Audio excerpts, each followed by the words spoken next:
From ABC News headquarters, this is ABC World News with Diane Sawyer. Good evening and welcome to World News. As we come on the air tonight, we are heading for a showdown in the giant Arab country America has counted on for decades in the Middle East. Protesters in Egypt have called for a million-man demonstration tomorrow. The reverberations are being felt across this entire map, the entire Middle East, and you can see it in the firestorm of Twitter messages we followed all day long. Messages from every country asking what is next and where. In the headlines from Egypt today, a key statement. The Egyptian army vowed it will not fire on fellow Egyptian protesters. The Egyptian government, scrambling to let some of the pressure out of the vow, promised to hold elections in coming weeks. And of course, all of this has a major impact on the United States right now. Thousands of Americans racing to get flights out of Egypt, the land of the pharaohs, and so much tourism. And tonight on World News, we'll be answering these key questions. Will all of this create more terrorism against the United States? Will rising oil prices affect gasoline and the economy here? And what about all those messages being sent, planting protests in other places, demonstrations all the way, as we said, from Libya, moving in a wave across this region to Syria and beyond? It is a day of fast-moving developments.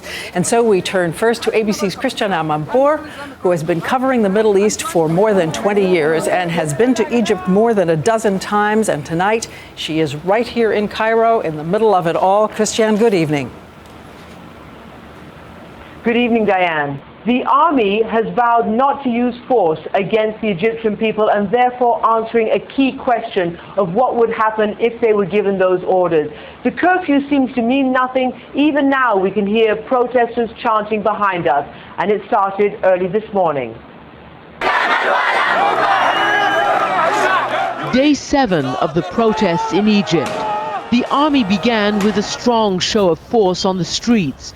More tanks and armored vehicles, more foot soldiers trying to halt the traffic of protesters. Can you explain to me what's happening? Soldiers and police tried to block us and the protesters from getting into the square. No. We're not allowed to film on pain of having our cameras and film taken. We're not allowed to go into the square, nor are the demonstrators. We spoke to an army captain who doesn't want to go on camera, but who told me that his orders are to maintain discipline and to seal the square. But it didn't work. Within hours, people were flooding back. We got caught up in this crowd as they tried to enter the square. Inside, there was no violence, but plenty of pent-up rage. Mubarak, we will put you to a crushing defeat. Whatever you do, you will be put to a crushing defeat. We never want you! And if that sounds like a primal scream, it is. This is the first time in 30 years that these people have been able to tell their president what they really think of him. President Mubarak swore in his new cabinet today and ordered his new vice president to start talking to the opposition. But each step he takes to try to placate these people just seems to further infuriate them. The public face of the opposition is this man, Mohammed El-Baradei, who was mobbed by the crowd here last night. More elder statesman than grassroots leader, he is the former chief of the IAEA, the UN nuclear agency, and a Nobel Peace Prize winner. First step, he has to go. Second step, we have to have a government of national salvation. Then we prepare for a free and fair election, a new constitution, and then move on to a democracy. The people here also have more practical concerns. Banks have been closed for days, which means the ATMs have run out of cash, and there are long lines for necessities like gasoline and groceries. But despite the hardships, the crowd here insists that there is no turning back. I was one of the sleeping majority, and now I wake up.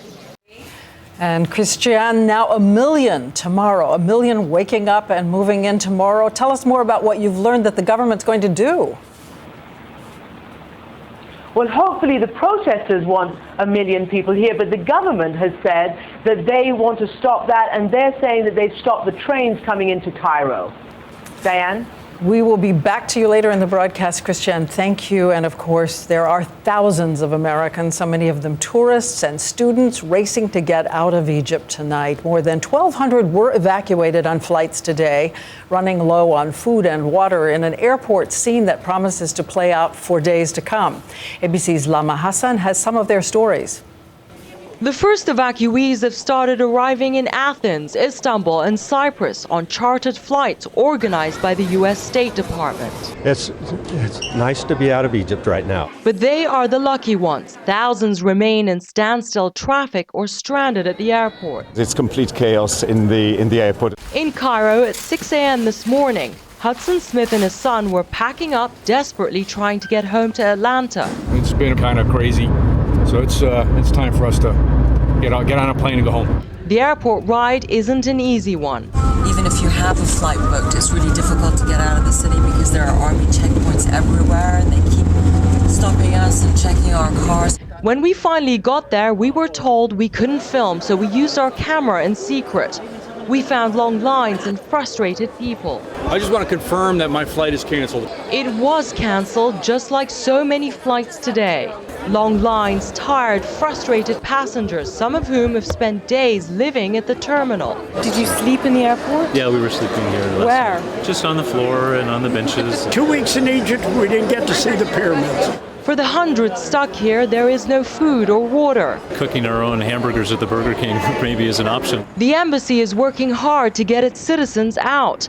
Nick Corrides is studying Arabic at the American University in Cairo. They've told us now that they're trying to get us out by tonight, and it's going to be a late night. But you're on. News his mother in New York has been waiting to hear. We're certainly very pleased with the result. It's the most you can hope for in a difficult situation.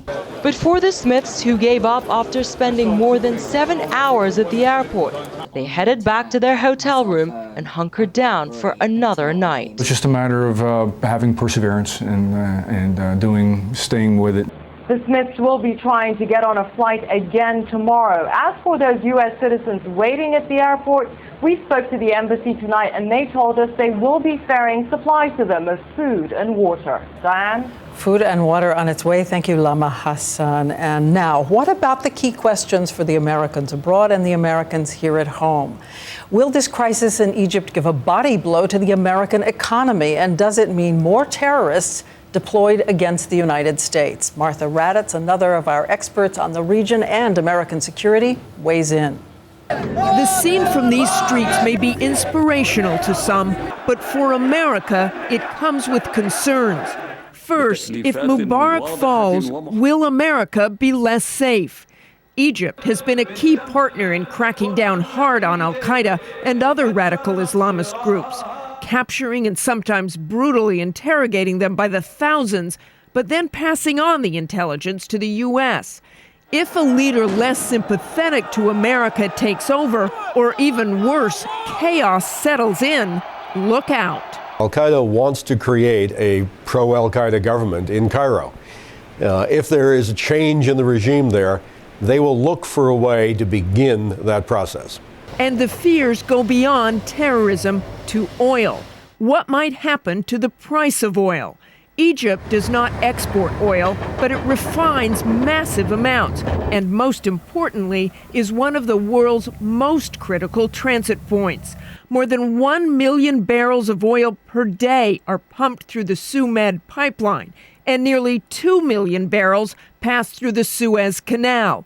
If those routes were closed, you would have to add 6,000 miles to the journey, meaning time and money, which could directly affect our gas prices. That would mean prices going up. It could be anywhere from 10 cents a gallon to something substantially more than that.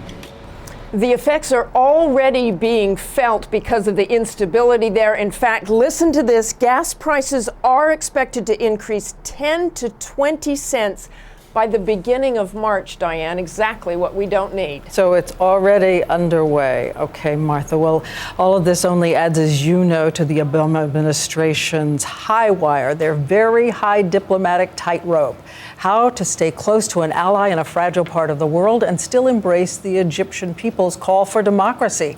Jake Tapper's at the White House tonight. What is the latest from there, Jake?